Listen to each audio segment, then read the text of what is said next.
Muy buenas noches, mis hermanos. Que el Señor los bendiga. Una vez más, estamos aquí presentes los días martes, como siempre, para traer diferentes temas en estos en vivos, donde, valga la aclaración, usted puede participar, usted también me puede preguntar, y generalmente nos estamos concentrando en un tema, por decirlo así, un tema bastante grande, que es el tema de la disciplina en la iglesia. Ya llevamos dos estudios acerca de este tema, sin embargo, el día de hoy también lo vamos a interrumpir. Y la razón es que de cuando en cuando ustedes me hacen ciertas preguntas que son más amplias y bastante interesantes, por cierto. Y entonces, en esas ocasiones, pues suspendemos el tema general que estamos tocando y nos enfocamos en la pregunta clave. Esta pregunta me la hizo una hermana de por acá. La pregunta tiene que ver con Primera a Tesalonicenses, capítulo 4, versículo 16 y 17, que es lo que pasaremos a leer. Dice la escritura, porque el Señor mismo, con voz de mando, con voz de arcángel y con trompeta de Dios, descenderá del cielo y los muertos en Cristo resucitarán primero. Luego nosotros, los que vivimos, los que hayamos quedado, seremos arrebatados juntamente con ellos en las nubes para recibir al Señor en el aire. Y así estaremos siempre con el Señor. Por tanto, alentados los unos a los otros con estas palabras. Bien, a simple vista el texto no parece problemático, es un texto sencillo que nos habla acerca de la venida del Señor y de nuestro encuentro con Él. Primero quiero enfatizar eso. Una de las doctrinas centrales de la Biblia o más importantes en la teología bíblica es la doctrina de la segunda venida de Cristo, de su regreso a la tierra, ¿no?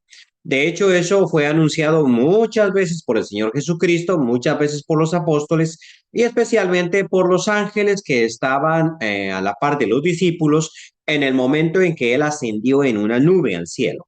Y estos ángeles les dijeron a los apóstoles, varones galileos, por qué miráis arriba, no? Este Jesús que ha ascendido, a sí mismo lo veréis volver. O sea, a sí mismo volverá. Y desde entonces, pues nosotros esperamos fervientemente la venida del Señor Jesucristo para librarnos de la ira venidera. Bueno, y entonces este pasaje pues no tiene mucho de problemático a simple vista. Sin embargo, aunque la pregunta no se hizo en esta forma, porque simplemente la hermana quería que yo explicara este pasaje, la pregunta tiene que ver con la así llamada doctrina del rapto, ¿no? Tal vez usted que me escucha, bueno, realmente este en vivo es para todo mundo y en determinado momento las personas que me están escuchando habrán escuchado también acerca de esta doctrina del rapto. Bueno, lo primero que tenemos que decir es la doctrina del rapto no es la misma doctrina de la segunda venida de Cristo. Y la respuesta es no, no es la misma doctrina.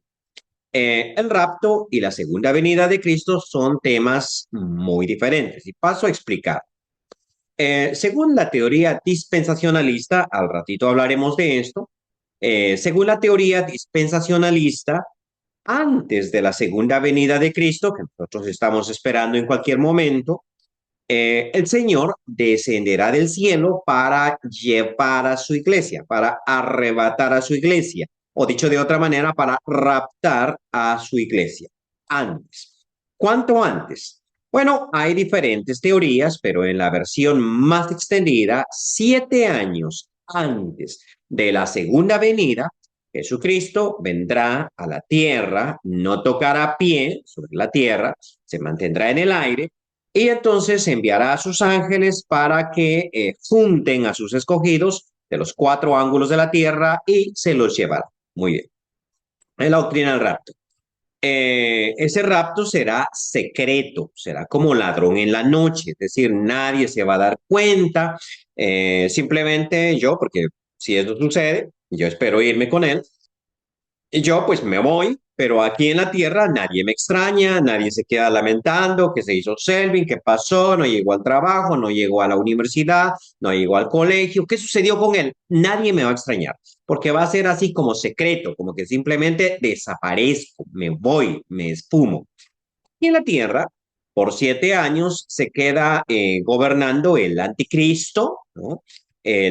Conjunto con el falso profeta, lo que según esta teoría en Apocalipsis se llama la bestia y el falso profeta, se quedan gobernando por 7 años. De esos 7 años, 3 años y medio actúa de manera positiva, de manera buena, sobre todo con el Estado de Israel, y luego a los 3 años y medio cambia todo y arranca lo que se conoce como la gran tribulación. Esta tribulación arranca sobre los israelitas y también sobre aquellas personas religiosas cristianas que no hayan sido totalmente coherentes con su vivencia, es decir, esos que tienen un pie en el mundo, otro pie en la iglesia, esos que los sábados van y se ponen a beber, a tomar, a vivir la vida loca, pero que el domingo ya están ahí en la iglesia, están firmes. Entonces, tienen un pie en el mundo, un pie en la iglesia, esos se quedan, esos no se van con Cristo en el rapto. Y entonces se lanza una persecución contra ellos. Ellos tienen que soportar esa persecución, aguantar esa persecución durante esos 3 años y medio. Y luego, al final de esos 7 años, ahora sí viene Jesucristo, ¿no? Para hacer un juicio y para reinar sobre la tierra durante 1000 años. No nos vamos a extender mucho más, pero hasta este momentito tenemos que distinguir entonces entre esta doctrina del rapto, es decir, una venida de Jesucristo a las nubes 7 años antes de su segunda venida. Las diferencias. La segunda venida todo ojo lo verá, en el rapto será silencioso, secreto, nadie se da cuenta, solo sus escogidos, solamente la iglesia. En la segunda venida Él viene hasta la tierra y viene para reinar, ¿no? Literalmente sobre la tierra. En el rapto, Él nada más viene a las nubes y nada más se lleva a la gente. Eso es una venida secreta. Y esta es la situación. La segunda venida está precedida por señales. El rapto es completamente inminente, o sea, eso puede suceder en cualquier ratito y no hay una sola señal que lo garantice. ¿No? Esas serían las diferencias básicas. Ahora, eh, pasando ya a discutir un poquito más dicha doctrina, bueno, y les pido a los que me están viendo ahí en Facebook, pues que compartan el estudio para que analicemos juntos este tema, ¿no? Entre más personas puedan conectarse, mucho mejor. Y usted me ayuda a mí compartiendo el link. Simplemente dele compartir y entonces más personas pueden venir y escuchar el estudio. Aquí queda también, pero a mí me gusta que estemos en vivo para que podamos interactuar. Pues esta es la idea de un en vivo, poder interactuar. Bueno, entonces, rapto y segunda venida no es lo mismo. Aquí ya creo que quedamos en eso. El rapto acontece 7 años antes, es silencioso, la venida no, es pública, todo ojo lo verá. El rapto es completamente inminente, no hay ninguna señal antes de él. La segunda venida tiene un montón de señales. En el rapto Jesucristo no viene a la tierra, nada más llega al aire. En la segunda venida Jesucristo viene y reina literalmente durante 1000 años sobre la tierra y hace un juicio final. Bueno, dicho esto, una pregunta que tenemos que hacernos porque somos miembros de la Iglesia de Cristo. Bromeando con un hermano esta tarde precisamente, le comentaba yo que es más difícil para mí predicar cuando son solo miembros de la Iglesia de Cristo que cuando hay otras personas. Y él me preguntaba, oye, pero ¿por qué cree usted que es difícil, no? Y yo le digo, porque en la iglesia, en las iglesias de Cristo, somos sumamente escépticos y todo tiene que ser probado con las escrituras. Y esto es importantísimo, ¿sí? Porque el eslogan que lamentablemente no siempre se cumple, es más, lo he visto quebrantado muchas veces, pero es un eslogan muy lindo. Hablamos donde la Biblia habla y callamos donde la Biblia calla. Y eso es lo que yo quiero, ¿sí? Yo sé que a veces cometo el error de hablar donde la Biblia no está hablando y callar donde la Biblia sí está hablando. Si he cometido ese error, nos han acusado de eso y creo que es totalmente coherente y claro. Pero ese es nuestro eslogan, ese es nuestro objetivo, esa es mi lucha. Hablar donde la Biblia habla, callar donde la Biblia calla y ser completamente bíblico en mis instrucciones. Ahora bien, entonces como miembros de una iglesia que confiesa eso, tenemos que hacernos la siguiente pregunta. ¿La Biblia realmente enseña eso? ¿Dice eso? Y luego, para matizar un poquito más mi respuesta, quiero hacer un recuento histórico. Esta doctrina del rapto, no así otras. El milenio, por ejemplo, esa sí estaba enseñada desde antiguo. Pero esta doctrina del rapto, es decir, una venida secreta de Cristo antes o 7 años antes de su segunda venida, había sido alguna vez enseñada, por ejemplo, por los padres de la iglesia. O sea, cuando los apóstoles murieron, dejaron en la iglesia a los ancianos, los presbíteros, los obispos, los dejaron en la iglesia a cargo de las diferentes congregaciones. Muchos de estos presbíteros, ¿no? ¿Qué quiere decir ancianos? Escribieron muchas cosas. A esos escritos nosotros le llamamos patrística, es decir, la enseñanza de los padres de la iglesia. Y tenemos nosotros los nombres de muchos, como Ireneo, Clemente, Clemente de Roma, Clemente de Alejandría, Orígenes, los padres capadocios, hasta Agustín de Hipona, perdón, y Juan Damasceno, que sería el último de los padres de la iglesia. Bien, entonces, en la patrística, en todos estos autores, alguna vez alguno de ellos habló de rapto, arrebatamiento, en este sentido de una venida secreta de Cristo previo a su segunda venida. La respuesta tajante es no.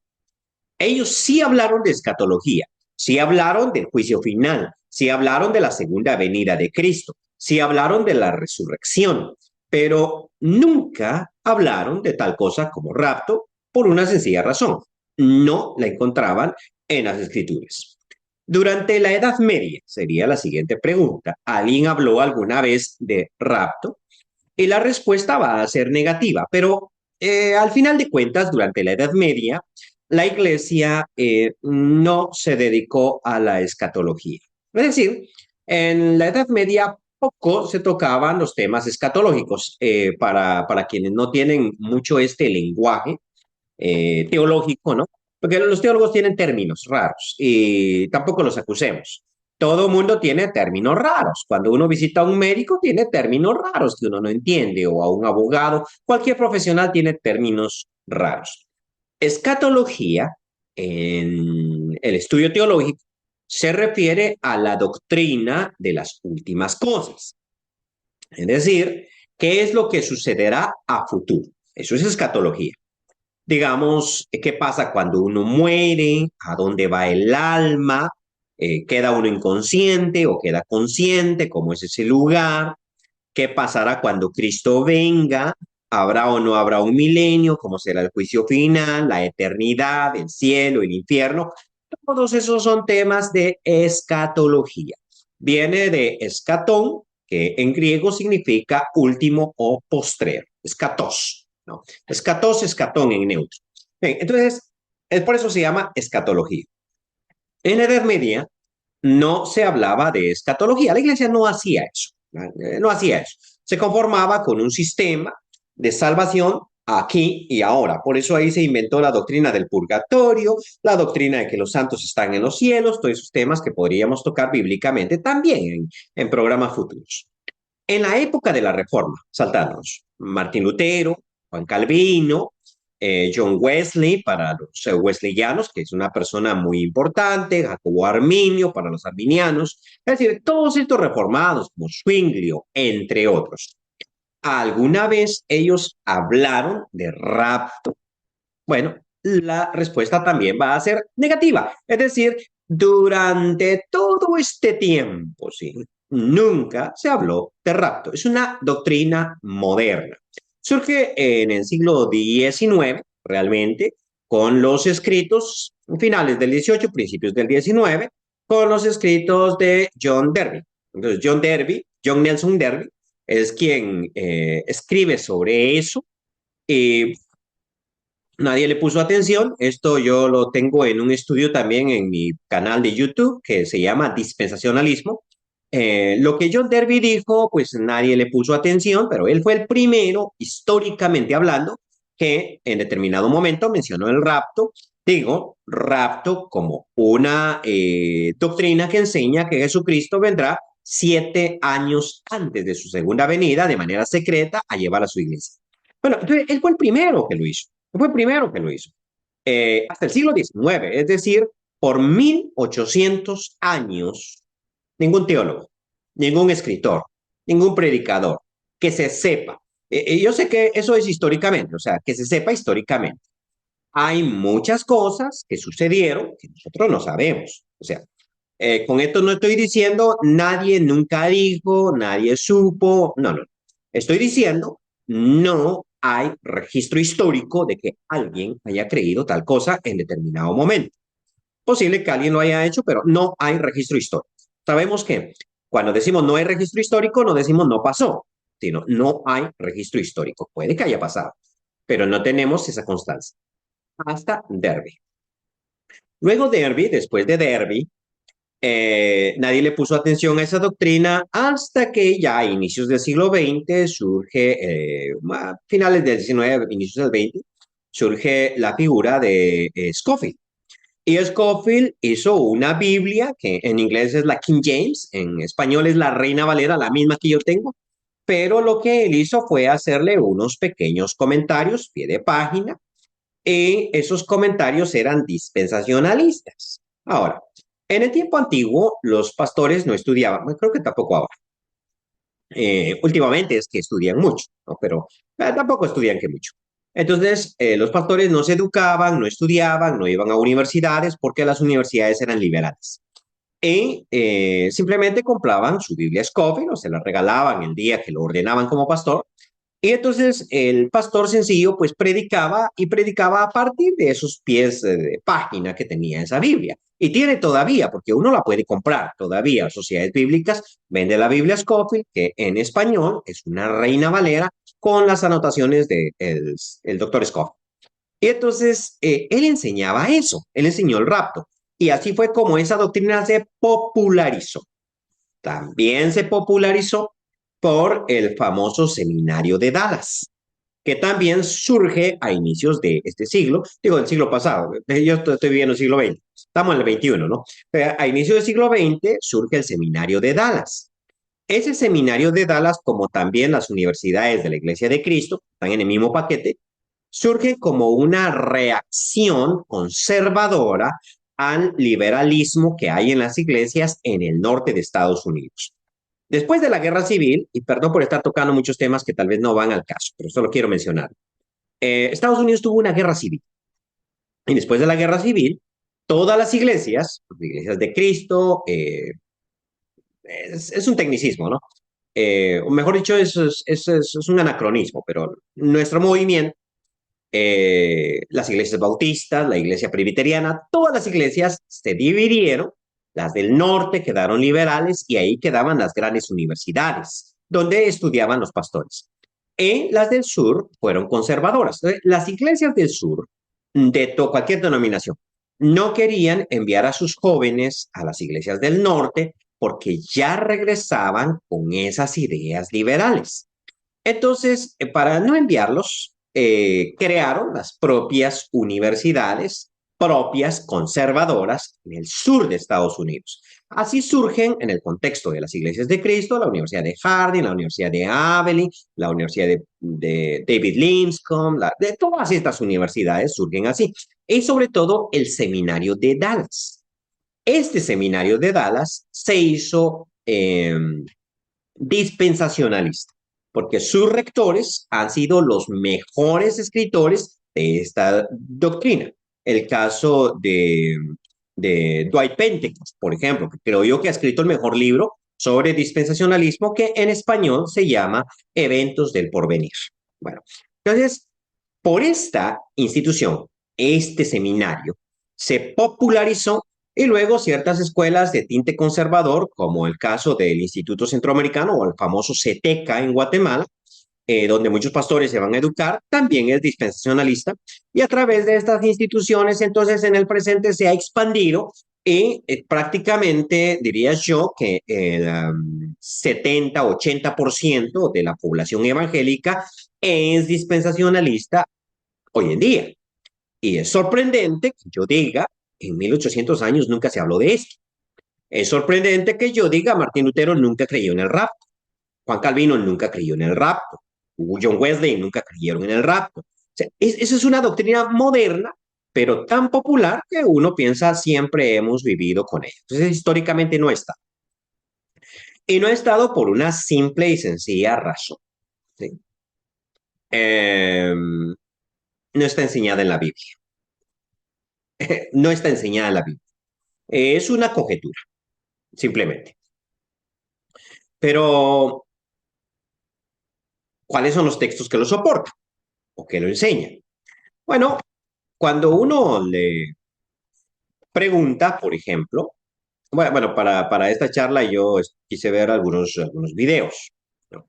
Por ejemplo, vi un video antiguo de Jimmy Swaggart, famoso predicador pentecostal de las Asambleas de Dios, ¿no?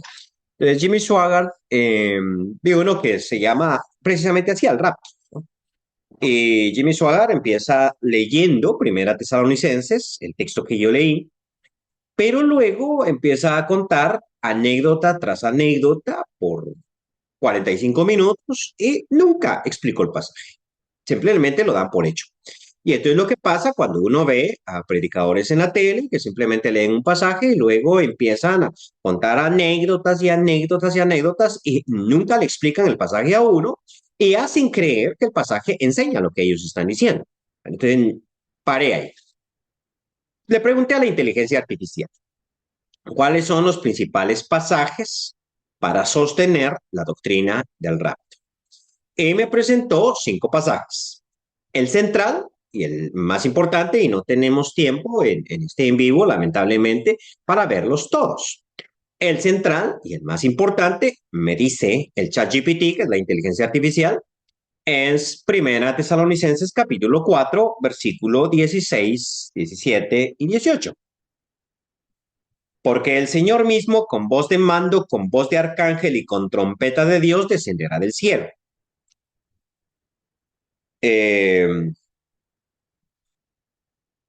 Y los muertos en Cristo resucitarán primero. Luego nosotros, los que vivimos, los que hayamos quedado, seremos arrebatados juntamente con ellos en las nubes para recibir al Señor en el aire y así estaremos siempre con el Señor. Por lo tanto, alentados unos a otros con estas palabras. Bueno, ¿enseña o no enseña el rapto? Una vez más, ¿qué es rapto? Rapto es la doctrina de que Jesucristo vendrá de manera secreta 7 años antes de su segunda venida. Entonces, lo primero que tenemos que preguntarnos nosotros acá es en qué parte del pasaje menciona esos conceptos. Vendrá antes, 7 años, y de manera secreta. ¿En qué parte de ese pasaje menciona eso? ¿Por qué no decir, por ejemplo, que el pasaje está hablando de la segunda venida de Cristo? Y para interpretar bien un pasaje, uno tiene que entrar al contexto. Y les voy a explicar cómo va el contexto. Resulta que el apóstol Pablo, en su segundo viaje misionero, o como se le llama segundo viaje misionero, cuando ya se separa de Bernabé, allá en Antioquía, sale con Silas. En el camino toman a Timoteo y a Lucas y así llegan hasta Filipos. En Filipos, él saca un espíritu de una muchacha, le dan azotes a Pablo y a Silas, pero en la cárcel ellos a medianoche están alabando al Señor cuando hay un terremoto y cuando el carcelero quiere hacerse daño, Pablo le dice no te hagas ningún daño, el carcelero se convierte y al día siguiente ellos tienen que salir porque los expulsan de la ciudad de Filipos y así llegan a predicar a Tesalónica. Entran, predican en la sinagoga. eh, la semana siguiente hay mucha población de gentiles temerosos de Dios que quieren escuchar la palabra de Dios. Los judíos se llenan de celos, de envidia, y terminan expulsando a Pablo y a Silas, obviamente, del lugar, pero ellos en cuestión de probablemente 3 semanas o a lo máximo 3 meses, pero digamos 2 meses, ¿sí? El promedio. En 2 meses han dejado una iglesia, pero no han podido enseñarle todo, porque ¿qué enseña usted en 2 meses? A veces yo he estado 10 años en una iglesia y creo que no les he enseñado nada, no han aprendido mucho. Pero ¿qué les enseña usted en 2 meses? Entonces ellos tienen que salir, llegan a Berea, los persiguen allá otra vez, Pablo llega hasta Atenas y luego desde Atenas o desde ya de Corinto, por ejemplo, envían a Timoteo a que regrese y vea cómo está la iglesia. Timoteo lleva buenas noticias y entonces Pablo escribe una carta. Entonces es una carta para una iglesia que tiene dos características. Es nuevita, es reciente. Ellos no conocen mucha doctrina, número uno. Y número dos, es una iglesia que está sufriendo persecución. Y algunos de los hermanos ya han muerto. Esto está pasando rápido. Están sufriendo persecución y algunos hermanos ya han muerto. Entonces, Pablo les escribe una carta que tiene mucho amor, mucha comprensión, que es muy linda, muy personal, los primeros 3 capítulos, pero ya en el 4 él se pone bastante doctrinal. Y en el 4:13 empieza a explicar un tema interesante debido a las dudas que tenía la iglesia. Tampoco queremos, hermanos, que ignoréis. Dice, o sea, yo no les he enseñado esto. Cada vez que Pablo en una epístola dice, no quiero que ignoren a los corintios, les dice mucho eso, significa que él les va a enseñar algo que nunca antes les ha enseñado. Entonces, pero pensemos que ellos solo tienen 2 meses con Pablo. Entonces, ¿qué pudo haberles enseñado en 2 meses? Tampoco queremos, hermanos, que ignoréis acerca de los que duermen. No les ha enseñado acerca de los que están muertos. Esto es un eufemismo en la Biblia, decir los que duermen por decir los muertos.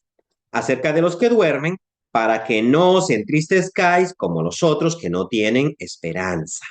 El mundo no tiene esperanza, por eso se entristece cuando alguien muere. Estos ya duermen, ya están muertos.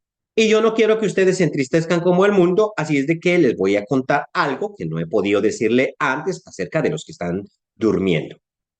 Porque si creemos que Jesús murió y resucitó, así también traerá Dios con Jesús a los que durmieron en él. Por lo cual os decimos esto en palabra del Señor, que nosotros que vivimos, que habremos quedado hasta la venida, dice venida del Señor, no precederemos a los que durmieron. Notemos una cosita aquí interesante. Lo que a Pablo le está interesando no es enseñarles algo que va a suceder 7 años antes de la venida de Cristo. No dijo, quiero enseñarles un misterio de algo que va a suceder antes. Sino dice, no quiero que ignoren acerca de los que duermen, los que están muertos. Quiero enseñarles algo acerca de los muertos en Cristo. ¿Y qué es eso? Que nosotros no los vamos a preceder en la venida de Cristo. Es más, menciona la venida. Veamos, por ejemplo, el versículo 14. Porque si creemos que Jesús murió y resucitó, así también traerá Dios con Jesús a los que durmieron en él, es decir, a los cristianos. Por lo cual os decimos esto en palabra del Señor. O sea, vamos a decirlo de manera solemne. No estoy yo, Pablo, no es Silas, no es Timoteo, que son los autores de esta carta, quienes les estamos diciendo esto, sino, por el contrario, se lo estamos diciendo como si fuese el Señor mismo, en palabra del Señor, que nosotros que vivimos, que habremos quedado hasta la venida del Señor, note que no dice hasta el rapto de la iglesia. Lo siento, no dice hasta el rapto de la iglesia, dice hasta la venida del Señor. No precederemos a los que durmieron. Lo que está diciendo es, nosotros los que estamos vivos no nos vamos a ir antes, no vamos a ir antes que los que durmieron. Vamos juntos. porque el Señor mismo. Esto en cuanto a formalismos griegos, en griego, esto quiere decir que es el Señor el que vendrá. No, no va a enviar un ángel, ¿sí? No va a enviar, no va a venir en espíritu. Esto no es como lo que los testigos de Jehová dicen, que es que vino en el 1914, pero realmente no vino físicamente, vino nada más en espíritu, porque Jesucristo no resucitó físicamente y toda esa sarta de cosas. Eh, el griego no se presta para esa interpretación de que Cristo vendrá en espíritu, o que vendrá a través de la iglesia, o que vendrá a través de un movimiento que se llame teología de la liberación. No, el Señor vendrá en persona. De hecho, esta forma de utilizar el autos, en griego, autos es el término, ¿no? En griego, significa que el Señor personalmente vendrá. Ahora, menciona ciertas cosas, con voz de mando, con voz de arcángel y con trompeta de Dios. Eh, no son tres voces, es una sola. Simplemente hay una repetición, esto se llama paralelismo, y es un paralelismo climático, o sea, es una repetición para enfatizar algo. Eso lo hace la Biblia mucho, se llama paralelismo climático. Es decir, se repite tres, cuatro, cinco veces algo, se dice con palabras diferentes para hacer un énfasis. Esto es lo que hace Pablo aquí, con voz de mando, con voz de arcángel y con trompeta de Dios. Ahora, yo hago una pregunta honesta. ¿Esto parece secreto, silencioso, que nadie se va a dar cuenta, que nadie lo va a escuchar, como ladrón en la noche? No, no me parece el caso. Cuando Lázaro resucitó y Jesucristo clamó a gran voz en frente del... Él pudo haber utilizado telepatía, ¿no? Lázaro sale. Y Lázaro sale. Así como curó al siervo del centurión, simplemente dio la orden. Pero no, hasta hizo una oración. Y en esa oración dijo, Padre, te doy gracias porque siempre me escuchas. Y luego, en bajito, bueno, sé que siempre me escuchas, lo dije por estos. Cosas que Jesús hace por estos. Y luego clama a gran voz. Esto lo escucharon los fariseos, se lo escuchó todo el mundo. Lázaro, ven fuera. Entonces, con esa misma fuerza, con ese mismo mando, con esa misma voz de arcángel, con esa misma trompeta de Dios, Jesucristo dará la orden, descenderá del cielo y los muertos en Cristo resucitarán primero. Listo. Primero que los otros muertos. No, no, no, no, no, no, no. No es eso lo que está diciendo aquí. Acá está colocando dos eventos. Resurrección y arrebatamiento. Dos eventos. Los muertos en Cristo resucitarán primero. Nosotros que estemos vivos no necesitaremos resucitar, porque estaremos vivos, ¿no? La resurrección es volver a la vida. Solo los muertos resucitan. No todos dormiremos, pero todos seremos transformados. Entonces, lo primero que pasa es que los muertos resucitan. Lo segundo que pasa es que todos conjuntamente somos arrebatados. O sea, aquí no te está diciendo que ellos resucitarán antes que otros muertos. Eso no es lo que dice el texto. Ahora, si uno lo junta, lo hila, jala otro pasaje por allá y empieza a especular, pues ya dice una cosa. Y me encanta ese dicho que dice que la Biblia es como cualquier testigo que si lo torturamos lo suficiente dice lo que querramos. Pero en este caso no está diciendo eso. Está diciendo los muertos en Cristo resucitarán primero. Ese es el primer evento. El segundo evento es luego nosotros, los que vivimos, los que hayamos quedado, seremos arrebatados juntamente con ellos en las nubes para recibir al Señor en el aire y así estaremos siempre con el Señor. Por lo cual, alentaos unos a otros con estas palabras. ¿Por qué alentaos unos a otros con estas palabras? ¿Por qué alentarse con estas palabras? Bueno, simple y sencillamente, porque ellos estaban tristes. Y estaban tristes por sus parientes, porque creían que el cristianismo era una religión de esperanza, de salvación, pero para quienes estuvieran vivos cuando viniera Jesucristo. no para todos. Pero Pablo les dice, es para todos los que han muerto en él. Entonces, aliéntense unos a otros con estas palabras. Eh, hay un... termino aquí. Termino aquí, paso a leer los comentarios que ustedes han hecho, las preguntas, a interactuar un poquito más. Hay un argumento que se utiliza a veces, o que utilizan a veces, y es, mira, aquí dice nada más que viene Jesucristo al aire, no dice a la tierra. Bueno, es que para que Jesucristo venga por segunda vez, es una pregunta que yo me hago. ¿Necesita él poner un pie sobre la tierra, literalmente? O sea, incluso las naciones de hoy en día tienen una cosa que se llama espacio aéreo y espacio marítimo, ¿no? O sea, existen ciertas aguas que son internacionales porque los países se dividen, las aguas se dividen los océanos. Y existe un espacio aéreo que es de X o Y país. Y existe un espacio que es internacional, cuando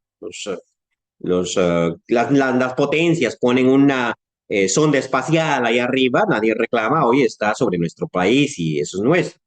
Pero hay un espacio aéreo.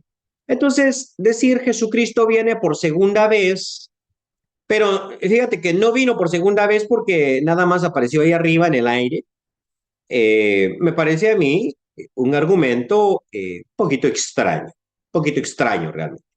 El caso es que Jesucristo vendrá por segunda vez. La doctrina del rapto es que esto es previo y silencioso y lo siento, pero este pasaje no tiene absolutamente nada de previo y nada de silencioso. Es más, habla de la parousia de Cristo, de su presencia, habla de su venida, o literalmente, yo sé que la palabra venida, erfomai, no aparece en las escrituras, sino la palabra parousia, que quiere decir presencia, que Reina Valera traduce como venida, pero ahí es donde fundamentamos nosotros la segunda venida de Cristo.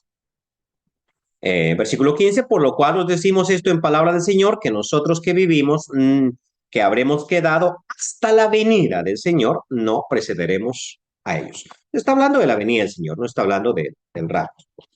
Pero bueno, paso a leer los comentarios y luego haré algún comentario breve. Bueno, qué bueno que estamos varias personas viendo el en vivo. Sé que después ustedes miran este video, porque a veces me lo han comentado, o sea, me hacen preguntas fuera de tiempo, porque dicen lo acabo de ver. Y también quiero mencionar que el Facebook pues borra este video, pero por eso es que al mismo tiempo yo lo estoy grabando y luego lo subo sin edición a YouTube, o sea, sin edición. Así como aparece acá con los errores que haya cometido, errar es humano y yo no me preocupo mucho por equivocarme. Todos nos equivocamos, ¿sí? Entonces, así sin edición, lo subo a YouTube. Entonces, en YouTube sí permanece. Y puede entrar ahí al lugar que dice en vivos, ¿no? Y ahí aparece el tema o lo busca por el tema. Mi hermano Fernando José García, que siempre está pendiente a los en vivos, dice saludos, hermanos. Me hizo una pregunta, ya la vamos a barajar, a contestar. Carlos Morales dice saludos, hermanos Selvin, desde la frontera de Belice y Guatemala. Entonces, cerca de Puerto Barrios, más allá, me imagino. Pues saludos, hermano. Yo solamente venía, he llegado a Puerto Barrios, he llegado ahí a Entre Ríos, se llama. He pasado una noche ahí. Lamentablemente no me ha quedado tiempo para visitar a la iglesia en Puerto Barrios y en esos lugares. Primero Dios, algún día tengamos tiempo para pasar. Dice Fernando José García Rodríguez, los que creen en el rapto toman como apoyo el caso de Enoc y Elías, correcto. Y Mateo 24, 36 al 41, aunque está fuera de su contexto, en su contexto, sí. Sí, sí, obviamente hay un problema ahí de contexto, pero interesante el caso de Enoc y Elías. Ahora, ¿qué pasa con Enoc y Elías? Que Enoc y Elías fueron, en el caso de Enoc no sabemos cómo, solo la Biblia dice que fue traspuesto para no ver muerte. Listo. El caso de Elías, sabemos que es arrebatado en un torbellino. Si usted pensó ahorita en un carro de fuego, déjeme decirle que no, fue arrebatado en un torbellino. En los dibujitos siempre sale Elías yéndose en un carro de fuego, y es algo precisamente que yo fallé en un examen. Pero si uno lee cuidadosamente el texto, no dice carro de fuego. Dice que un carro de fuego se interpuso entre Elías y Eliseo y luego Elías fue arrebatado en un torbellino. Vuelva a leer el pasaje y se dará cuenta de ese pequeño detalle. Bueno, eh, podría ser utilizado eso como una analogía. Es decir, el rapto es algo similar. Y hasta hay un corito que a mí me encanta, me gusta, ¿no? 365 años vivió Enoch y desapareció. Me encanta ese corito, ¿no? Habla de Enoch, habla de Elías y habla de la iglesia. Pero eso sería nada más como decir una ilustración, como decir un antecedente, pero no es un argumento. Y les explico por qué. ¿Qué tal esto? Para el catolicismo ortodoxo y romano, el caso de Enoch y Elías es el argumento para la doctrina de la asunción de María. Y la asunción de María es ni más ni menos que María no murió, no vio muerte, sino que fue arrebatada sin haber muerto a los cielos. Es la doctrina de la asunción de María. Y el argumento es el caso de Enoch y Elías. ¿Cuántas personas que creen en el rapto estarían de acuerdo con ese argumento para la asunción de María?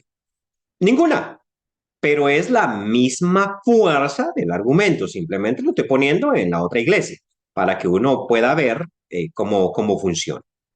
Muy bien, el caso de Mateo, pues sería meternos a otro problema ahí con la interpretación de Mateo. Pero de hecho, hermano Fernando, los que utilizan Mateo 24 como texto base para el rapto, realmente están mal con la misma doctrina dispensacionalista, porque los dispensacionalistas Mateo 24 lo aplican al pueblo de Israel, no a la iglesia. Esto es bien importante. Mateo 24 y 25 ellos lo aplican al pueblo de Israel, no a la iglesia. Entonces está fuera de su contenido teológico. Esto simplemente lo hacen quienes no conocen muy bien sus propias doctrinas. Margarita Tercero dice, buenas noches, hermano, Dios bendiga su palabra. Amén, hermana. Y quiero ver otro comentario. Marco Tulio Castellanos, o lo está viendo. Okay.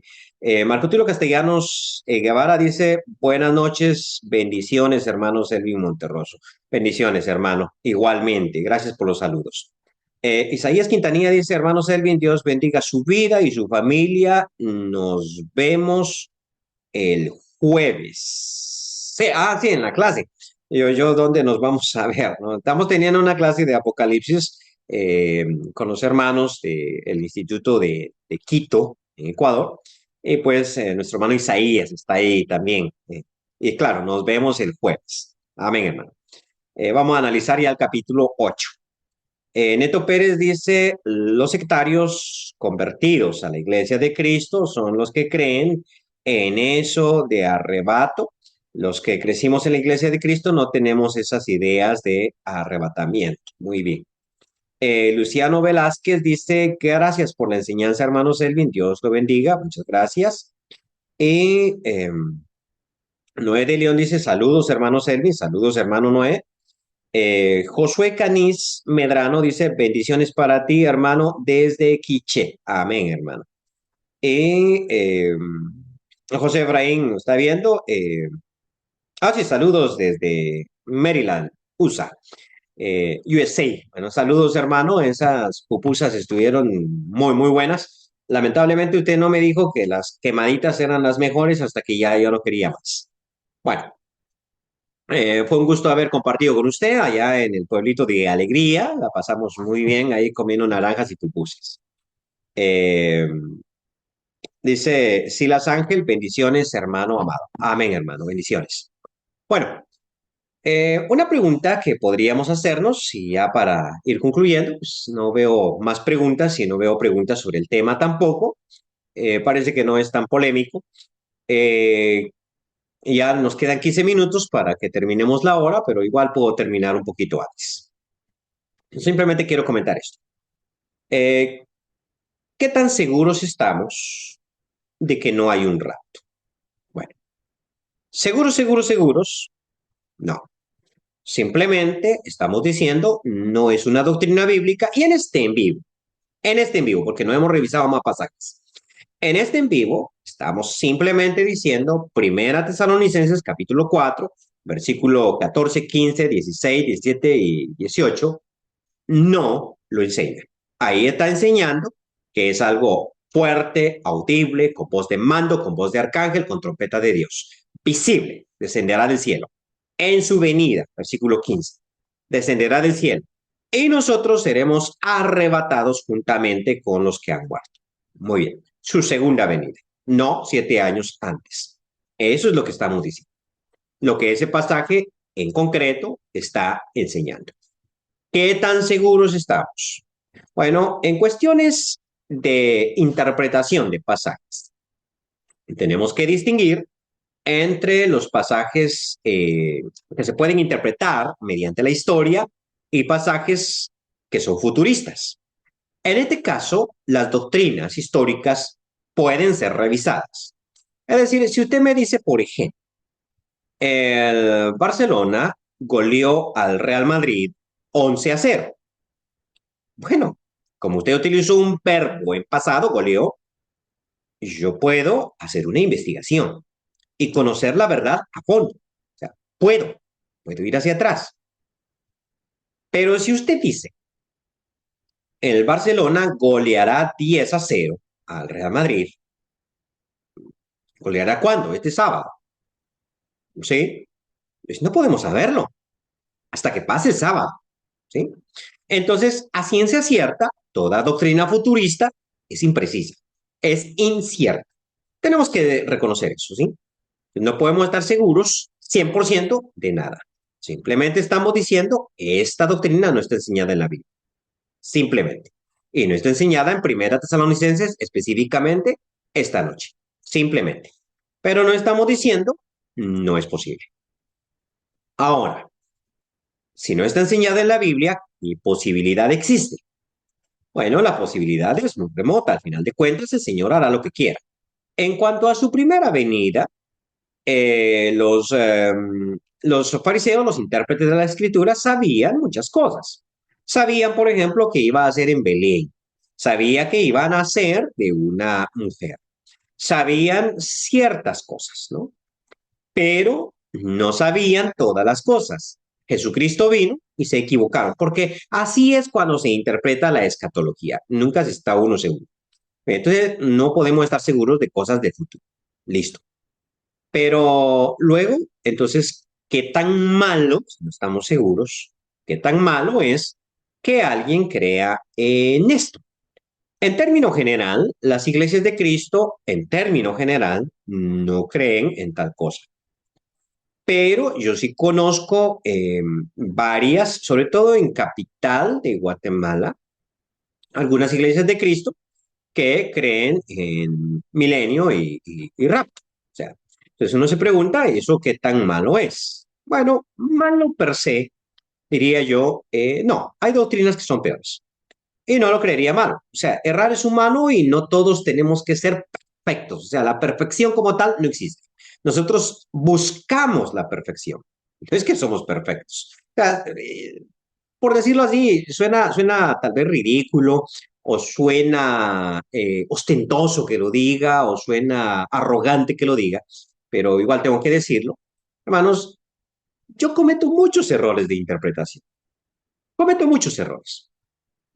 Quiero aprender la Biblia, quiero conocerla, pero saberla al 100%, eso no, eso no.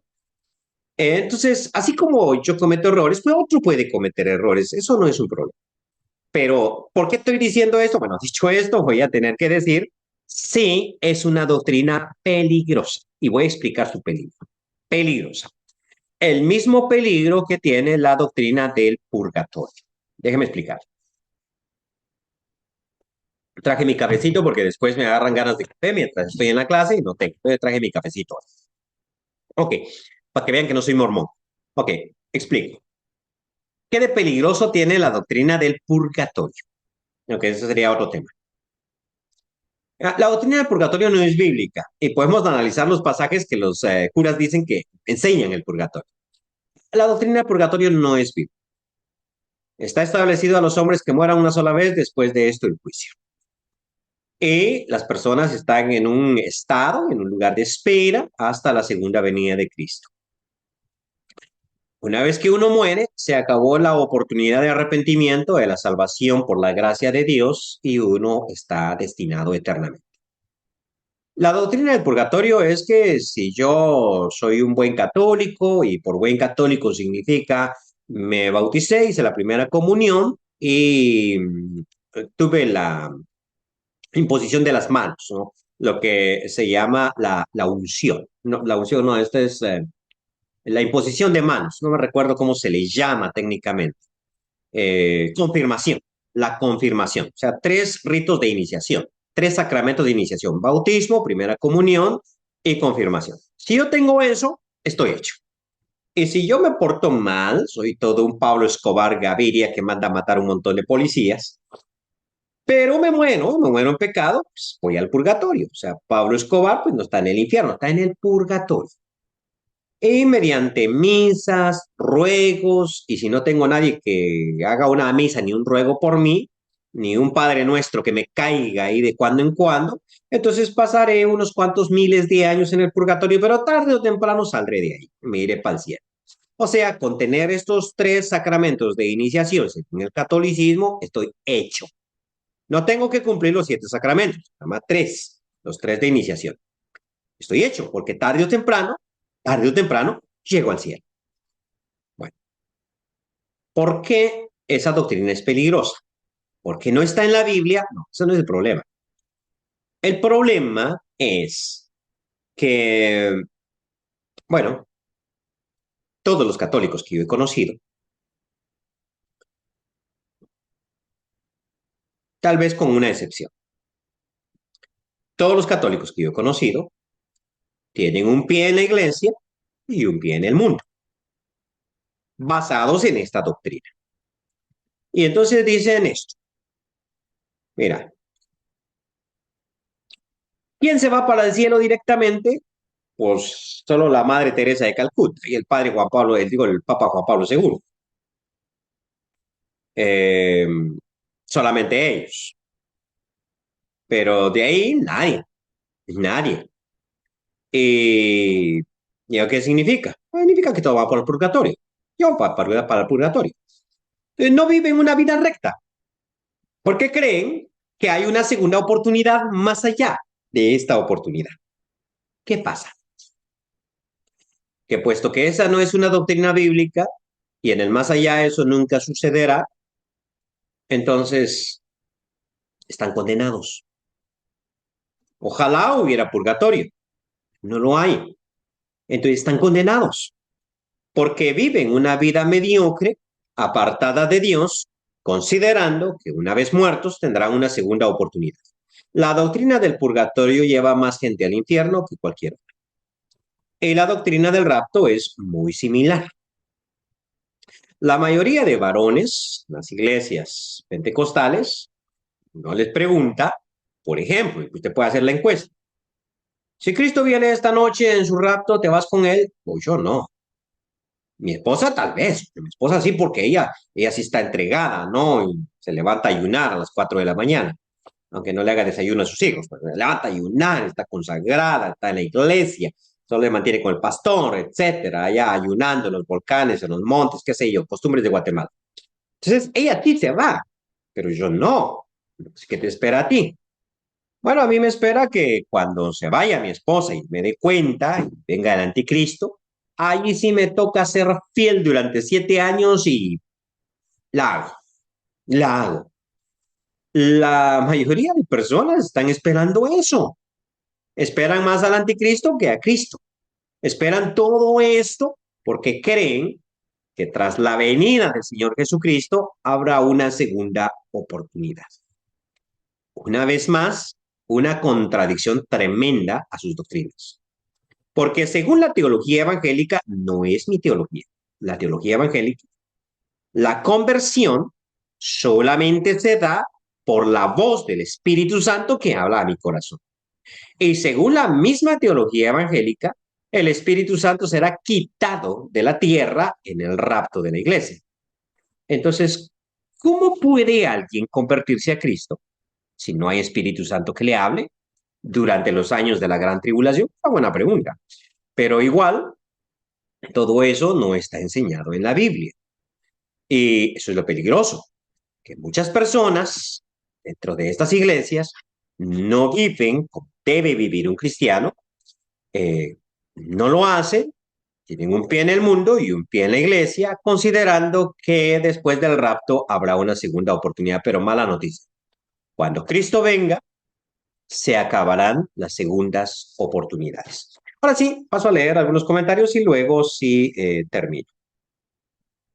No me recuerdo dónde me había quedado, porque varios escribieron después. Sí, ya encontré. Eh, Henry Hernández dice, ¿de dónde sacan los 7 años de la tribulación? Bueno, lo sacan de dos especulaciones. Muy bien. Primero, la profecía del capítulo 9 de Daniel de las 70 semanas, ¿no? Entonces, en esa profecía, según una interpretación, pero no es mi interpretación, pero según una interpretación, una semana queda volando. Es decir, la interpretación clásica evangélica nada más logra cubrir 69 de las 70 semanas. Una semana queda volando. Y esa semana es la que se aplica en este pasaje. Pero para eso uno tiene que tener muchas presuposiciones que la Iglesia Evangélica General no tiene. Solo la dispensacionalista. Pero igual, a veces se adoptan las ideas sin analizarlas.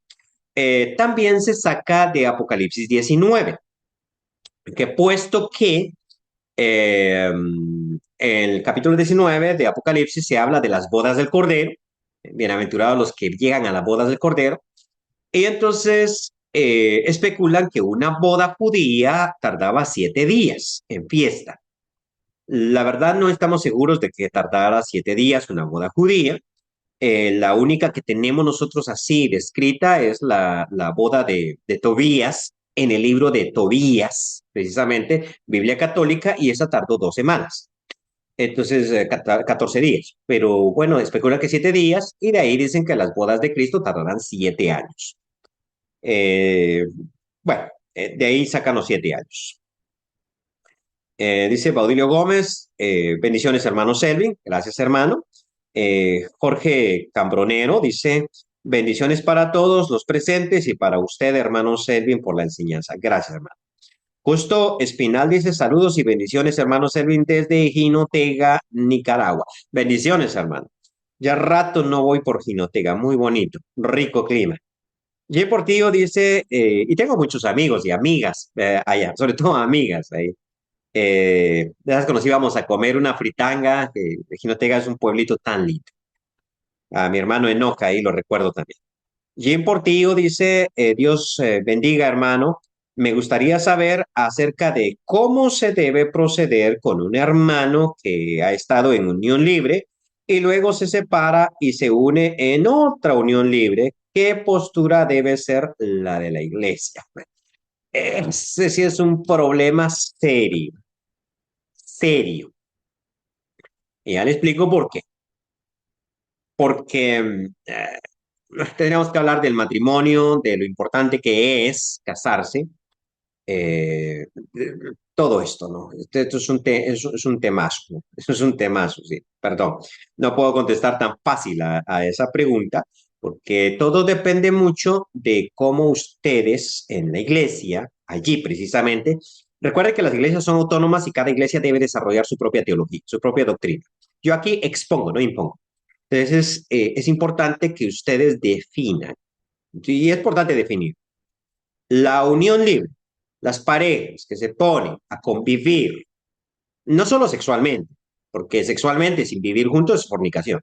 Si se ponen a convivir juntos en una casa, viven juntos, tienen hijos, hacen vida marital, pero no se han casado civilmente, ¿son un matrimonio o no lo son?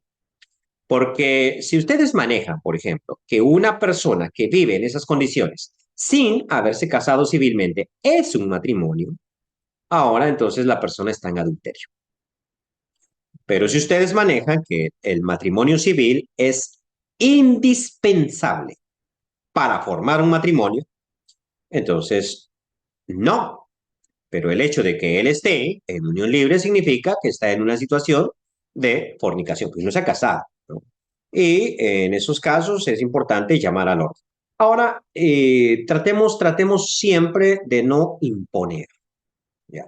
Pero las cosas tienen que quedar claras. Es decir, yo no te estoy obligando a casarte, porque al final de cuentas, él es el que va a tomar esa decisión, pero con Dios estás mal. Es una situación de fornicación. Pero esto es importante que se defina dentro del contexto de la iglesia, o sea, que estén claros en este asuntito.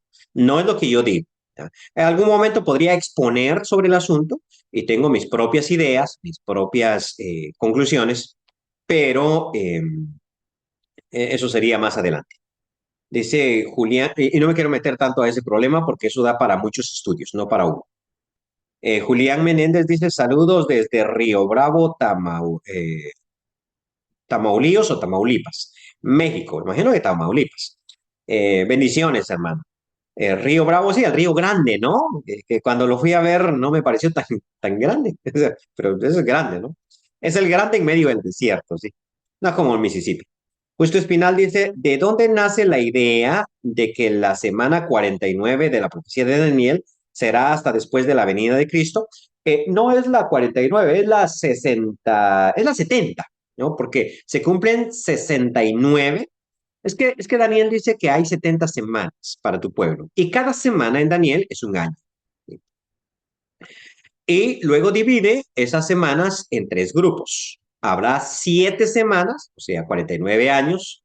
Habrá 62 semanas después y luego habrá una semana. Entonces, separa en tres grupos. Ok.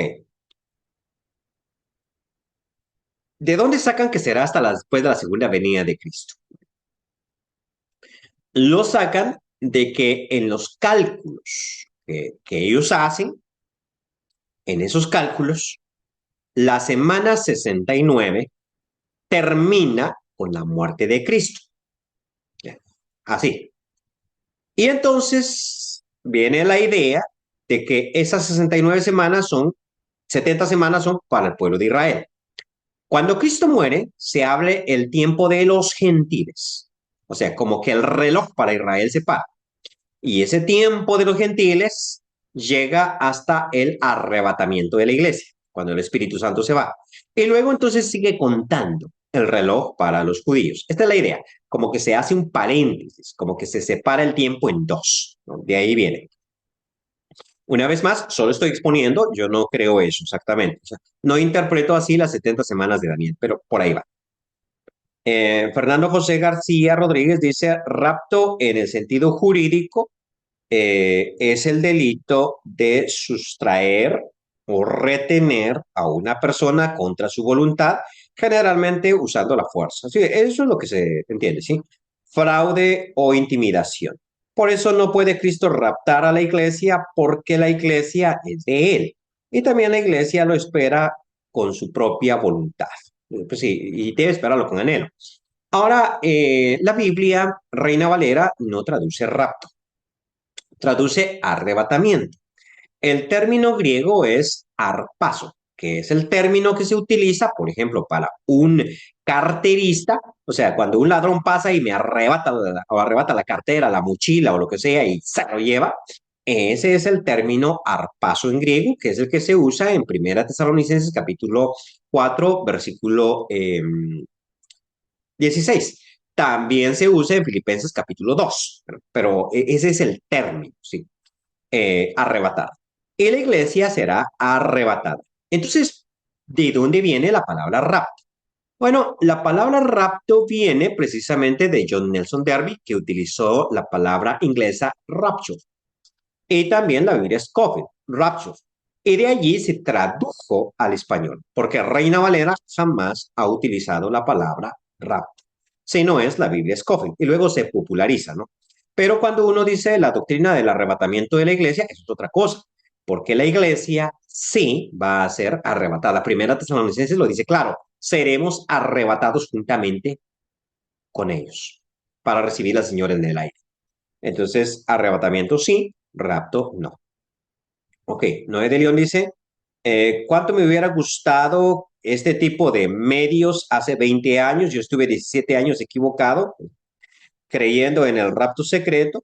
Tengo que ser honesto, que no fue por predicadores de la Iglesia de Cristo que aprendí que el rapto secreto es una falsa enseñanza.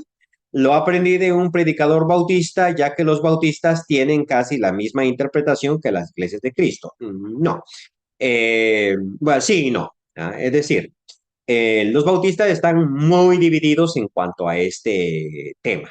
O sea, eso es en veremos.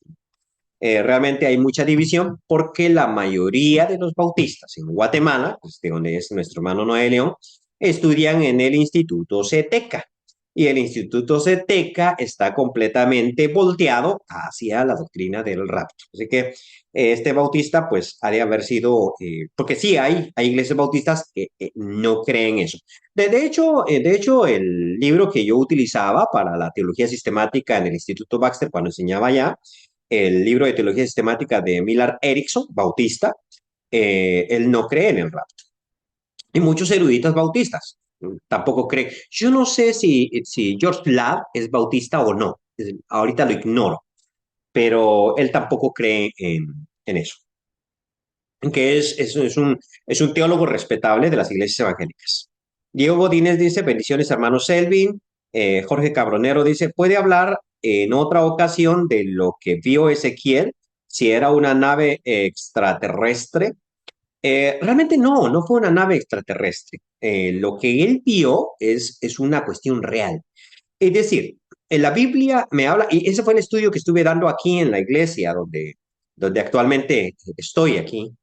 Eh, este domingo estuve dando el estudio porque estamos dando el estudio de los ángeles, el mundo espiritual. Entonces, en la Biblia aparece varias clasificaciones de ángeles. Por ejemplo, los serafines, los querubines, los tronos, los dominios, los principados, las autoridades, y luego los arcángeles y los ángeles. Todos esos son clasificaciones de ángeles. Por eso dice, no tenemos lucha contra carne y sangre, Efesios capítulo 6, versículo 12, sino contra principados, contra potestades, contra huestes espirituales de maldad. Entonces está hablando de jerarquías de ángeles. Muy bien, entonces una jerarquía de ángeles son los querubines. Y los querubines se describen en Ezequiel capítulo 1 y capítulo 10. Los querubines son los ángeles cercanos a Dios. Los más cercanos son los serafines, aparecen en Isaías 6. Estos serafines, su trabajo es alabar al Señor todo el tiempo. Ellos tienen 6 alas, con 2 se cubren el rostro porque no pueden ver la santidad de Dios, con 2 se cubren el cuerpo, pues se tapan los pies, dice literalmente, se cubren el cuerpo porque no pueden mostrar su desnudez frente al Señor, aunque ellos son llama de fuego. De hecho, la palabra seraf significa en hebreo llama de fuego, ardiente. Entonces ellos son como incandescentes. Y con 2 vuelan y todo el tiempo están diciendo santo, santo, santo es Jehová de los ejércitos o el Señor, ¿no? Tengo un video sobre Jehová o Yahvé, no importa. Ahora también en mi YouTube tengo un estudio sobre Jehová o Yahvé. Bueno, el caso es que los siguientes en cercanía son los querubines, que son quienes ejecutan su voluntad y son guardas. Querub en antiguo acadio significa guardián. Entonces la entrada al paraíso la guardaron los querubines. El pacto lo guardan los querubines, por eso había una imagen de querubines sobre el propiciatorio, no la que aparece en internet, ¿no? Y la única vez en la Biblia en que los querubines se describen es Ezequiel capítulo 1 y capítulo 10. En el capítulo 10 le llama querubines y cuando habla de los mismos que él vio en el capítulo 1, que tienen 4 rostros, que son los que aparecen en Apocalipsis. Pero claro que en Apocalipsis además aparecen alabando al Señor, como los serafines. Bueno, es que todos alaban al Señor. Todos los ángeles alaban al Señor, nosotros también. Pero el trabajo de los serafines es hacerlo todo el tiempo. Silas Ángel dice, cuando uno muere va a un profundo sueño o el espíritu estará consciente mientras espera la segunda venida de Cristo. Dejémoslo para otra ocasión. ¿Sí? Tal vez para la siguiente semana podemos tocar este asuntito. Hay tres teorías y yo pienso que sí, pero que la persona sigue consciente, ¿no? Que la persona sigue consciente en un estado de bienaventuranza o de sufrimiento, no como el que experimentará al futuro, muy distinto, pero sí cierta bienaventuranza o cierto sufrimiento, y creo que eso es lo que enseña la Biblia. Pero hay otras teorías y es bueno tener una explicación de todo. Justo Espinal dice, perdón, me refiero a que hasta después se cumplirá la 70 semana. Exacto, hermano, según las enseñanzas evangélicas. Bien, dice Neto Pérez, dice, según Cristo, no son matrimonios. Eso se lo dijo a la samaritana. Muy bien. Eh, sí, bueno, vamos a estar de acuerdo. Ya vamos a dejarlo así. Lo que pasa es que Jesucristo sí le dijo a la samaritana, cinco maridos has tenido y el que ahora tienes no es tu marido. Bien. Eh, creo que hay mucha tela que cortar aquí, pero sí, había uno que no era su marido, ¿sí? Había uno que no era su marido. ¿Y cuál era la condición? Lo que sucede es que el matrimonio civil, y esto hay que discutirlo, ¿sí? Es una invención moderna. El matrimonio no existía. Eso arranca de la independencia de Estados Unidos y la Revolución Francesa hacia adelante, en el nacimiento del Estado laico. Es decir, voy a decir de esta forma, el Estado de Israel, o mejor dicho, la nación de Israel, no tenía tal cosa como matrimonio civil. Tenía una cosa que se llamaba matrimonio cultural. Las familias de los novios se reunían y celebraban la unión, pero no había, como tal, un momentito, yo los declaro marido y mujer, por ejemplo, o firmen acá, o esto queda registrado civilmente. Eso no existía. Entonces, es ahí donde tenemos que discutir. Pero sí había un matrimonio. Se sabía cuándo una persona estaba casada, cuándo estaba en concubinato y cuándo solamente era una amante, una aventura. O sea, eso se sabía perfectamente. Y eso es lo importante, que la iglesia sepa en qué estamos. Ok. Rolando Velázquez dice, Maestro Selvin Monterroso, buenas noches. Quiero que me oriente porque la iglesia evangélica no puede participar de la cena del Señor si no está casado. Ok, parece que el tema del matrimonio es bastante importante, ¿no? En otro momentito lo vamos a discutir. Es muy complejo, pero es importante que las personas estén totalmente claras en cuanto a ese tema, ¿sí? Iglesias de Cristo hay, interesante, hay una iglesia de Cristo en el occidente de Guatemala que cree lo contrario, que cree que casarse civilmente es pecado. Qué interesante, ¿no? Los gringos creen que si uno no se casa por la iglesia, no está casado. Esto es más interesante. Esto es el catolicismo, ¿sí? En la iglesia católica, el matrimonio civil no importa. Lo que importa es el católico. Te casas por un cura, estás casado. No estás casado por la iglesia, estás en fornicación, aunque estés civilmente casado. Las iglesias gringas de Cristo creen que uno tiene que casarse por la iglesia, porque aquí todos se casan por la iglesia. Y quien no está casado por la iglesia, pues, dicen que no está casado. Y ese es un detalle, ¿verdad? Porque yo no me casé por la iglesia, yo no lo hice, porque yo no encuentro en el Nuevo Testamento, y ahí reto a cualquier norteamericano que me lo debata, en el Nuevo Testamento yo no encuentro un momentito en que Jesús, los apóstoles y los ancianos de la iglesia hayan efectuado una boda. Eso no lo encuentro. Creo que es de carácter social y de carácter civil, no es de carácter religioso, es otra cosa. Pero la iglesia sí debe saber quiénes de sus miembros están casados y quiénes no. O sea, quiénes forman un matrimonio y quiénes no. Quiénes realmente están comprometidos de por vida y quienes nada más están jugando a la noviecita con derecho. O sea, tiene que saber, tiene que estar clara en cuanto a estos temas en cada uno de sus miembros. Eso yo creo que es pertinente y claro, ¿no? Ok, dice Domingo Guzmán, hola hermano Selvin, bendiciones. Bueno, entonces había esta iglesia en Guatemala de la cual yo poco sabía, pero ahí hay evidencia, que cree que si uno se casa civilmente, pues en el caso mío, yo estoy civilmente casado, o sea, hay un acta de matrimonio.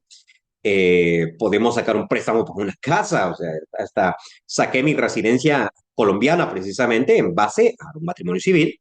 Ustedes dicen que yo soy un pecador porque me casé civilmente y eso es el reino del anticristo. No sé qué cosas a veces les enseño. Bueno, Domingo Guzmán dice, hola hermano Selvin, bendiciones. Mire, no uso la palabra rapto porque como que no encaja, sino uso la palabra arrebatamiento, sí, que es la que usa Reina Valera. Vamos a olvidarnos de los padres de la iglesia y de los historiadores bíblicos que vivieron en el tiempo cercano a nuestro Señor, ¿ok?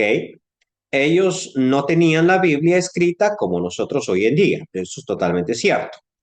Debe usar otros argumentos para negar el arrebatamiento. Bueno, no es el arrebatamiento lo que estamos negando.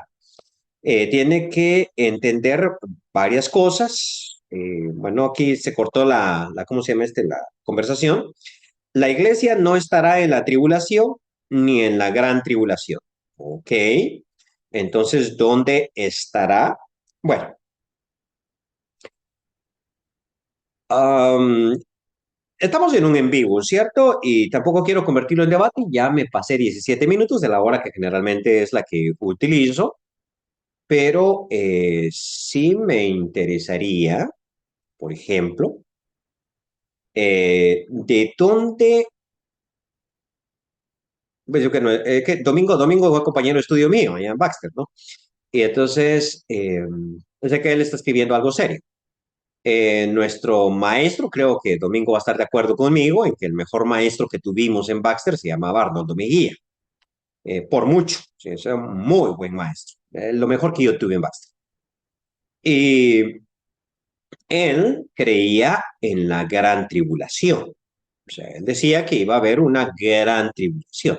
Varias veces lo dijo en clase y varias veces me lo dijo en persona porque desarrolló una amistad muy cercana conmigo.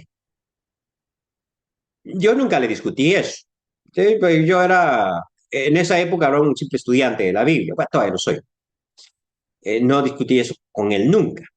Pero a mí sí me gustaría saber de dónde se deduce la existencia de esa gran tribulación. Y más importante todavía, ¿de dónde se deduce que la iglesia no estará en esa gran tribulación?